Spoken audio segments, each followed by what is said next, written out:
Qədərindən artıq qəmlər yemişəm, gözüm bu dünyadan doyub gedirəm. Süleyman dünyadan əli boş getdim, mən hansı xəzinəni qoyub gedirəm.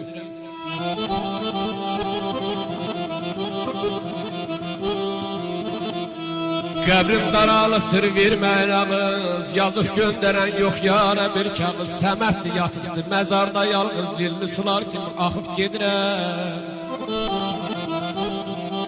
Ay dönə-dönə eşq oduna yanmışam, ehtibar görməyib qardaş, dürüst qalmışam.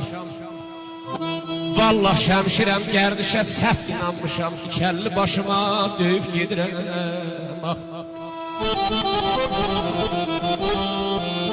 Heç mənə demədən ayrılıb getdin, heyf ay cavanlıq, heyf cavanlıq. Vəfalım ömrümə xəyanət etdin, heyf ay cavanlıq, heyf cavanlıq.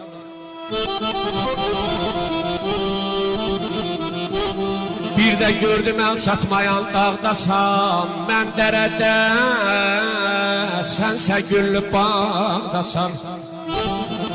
Əlim çatmır, məndən çox uzaqdan alasan, heyf ay cavanlıq, heyf cavanlıq. Heç demə gözəllər sənə baxarmış, ay balam, səni yandırıban səni yaxarmış. Səndən uzaqlaşır çay tək yaxarmış, heyf ay cavanlıq, heyf cavanlıq.